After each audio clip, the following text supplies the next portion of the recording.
for every word, we give the audience a chance to chime in and add to it or ask questions. Why do you put that? Don't you think you should take that word out? That note, you know, that word. And then the last thing is this. This is our working definition. Her job. This is our working definition. There's no right or wrong. Just what we work with. And then they do the same thing with this one. Like once you put it up, people disagree or. We do it with every word. With even your definition. Your definition, you allow them to kind of question yours. Yes. Okay. We allow them to it. We don't defend it. We just let them question. Good point. Right. And they usually say, "Well, where'd you get it from?" That's our definition lead. So where did you get the other definition? That's our definition lead. All of them are from. They're all from where? That's our definition lead. That's who trained us. Okay. Sexism. This is the one we try to get kind of cute with a little bit. And it usually works. Is it because of sexism you're getting cute with it? No, if you just wait a second, I'll show you why. We show the definition, and we ask them to read this. What's wrong with that? I hate gender. Opposite?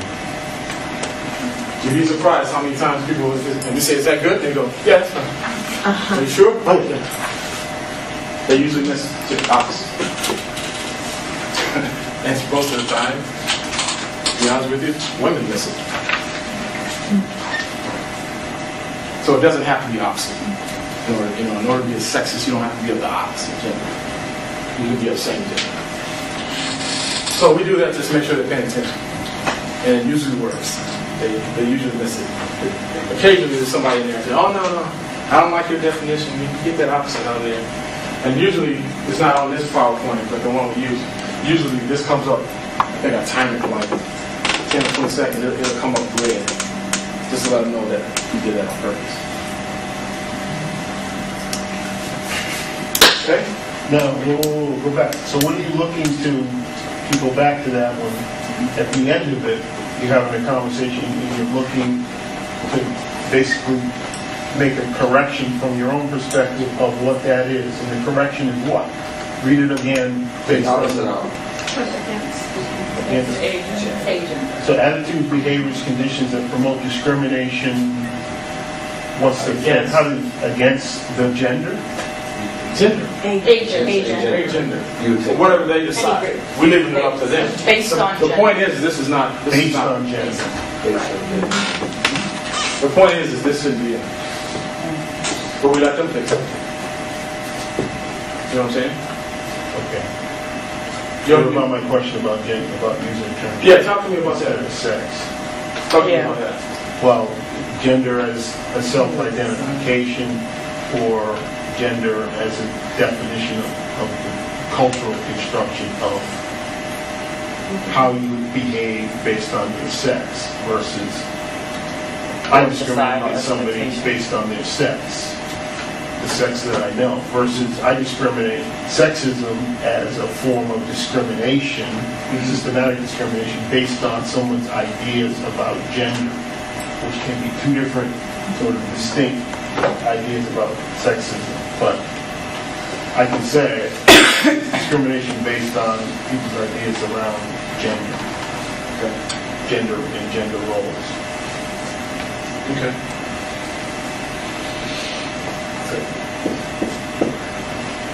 All right. Now this is the one, hot flash, right? This is the one that usually gets the most feedback, right, Zach? Yeah. And so we let them give their definition, right? And usually they describe prejudice. Usually they describe discrimination. But when they do that, we ask them what's necessary, what makes racism different than racial discrimination? What makes racism different than racial prejudice? And usually, no answer. Our point in this definition is this. Racial prejudice with institutional power that is used to the advantage of one group and to the disadvantage of another group. The critical difference is power and authority to execute prejudicial attitudes. Usually after about 3 or 4 minutes, it resides in someone's consciousness and they have a problem.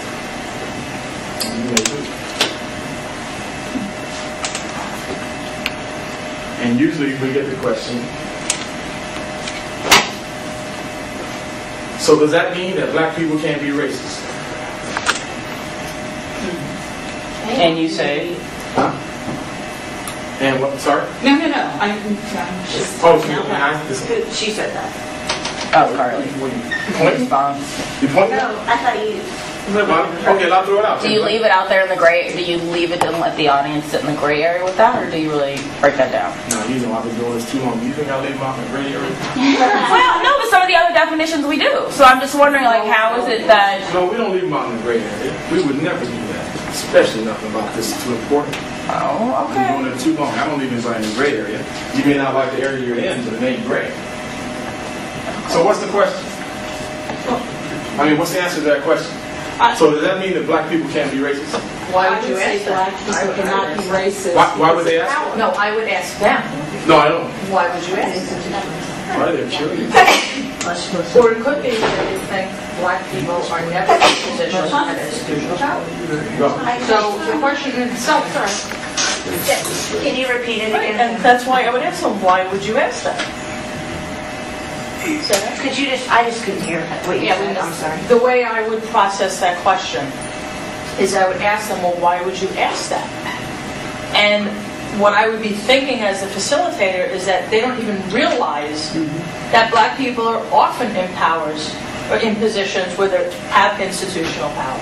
So the question in itself shows an ignorance that I would want to educate on in a very nice way.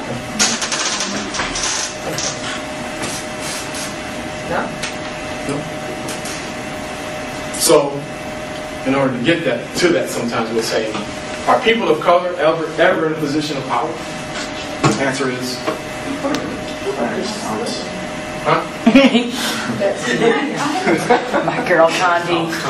Condi's over in the middle. Are they ever in a position of power or in a position to represent an institution, a system, or policy of power?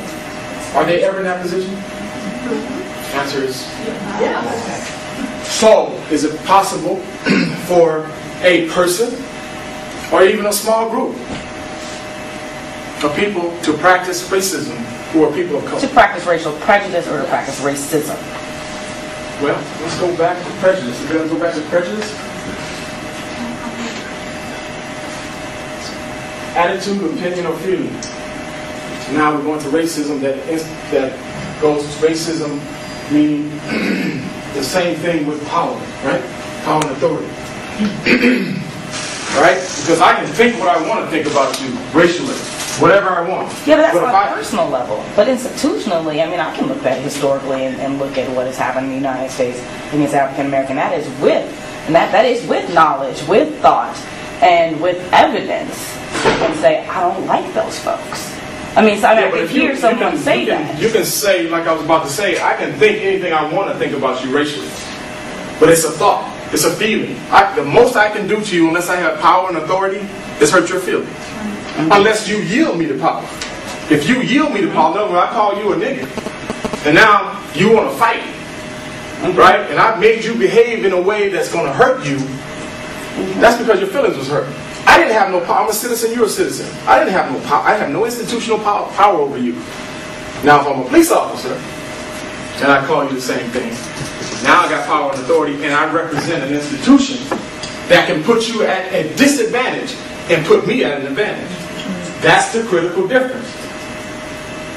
Power and authority is the difference. Because if you don't have that entity, and that's what makes America go around, is power and authority. In the form of money sometimes, but also in the form of other things like influence. It's name calling. It's treatment without power. It's prejudicial, which is an attitude, opinion, a thought. But when I have the power to put that into practice, and history bears this out, it's totally different. Totally different. All right? Yes. And I call you whatever I want. But all I can do is hurt your name. Hurt your feelings. I think people tend to think of, if you say can a black person be racist? I think people automatically think about government and, being heads of huge companies, but there are people of color who are in those positions. But I think even on a level like if I have a professor who is African American and doesn't like Jewish people, that person can hurt me, not just my feelings, but that person can hurt the way my grade is going to affect me in that way. So even on that kind of a level. In other words, he can put you at a disadvantage. I think it all depends on how you define institutions. Institution, like you said, is not always just like this big government. Exactly. Institution could be school. Institution could be business. But I think the institution has to be bigger than the individual, because if that professor was, if you have a mode of resource, is the whole institution, that individual really has to represent the entire institutional mindset and practice. So that would be my debate. That one professor doesn't move the whole institution. They still only have power on that specific level. That's why I'm struggling with it a little bit. Because even one police officer does not have institutional power in the court system. They still The institution itself of the law has a way of treating. I guess like one officer can interact on his own purpose, but the institution will treat a group of people a certain way overall. But that's still going on in Louisiana with the gender sex.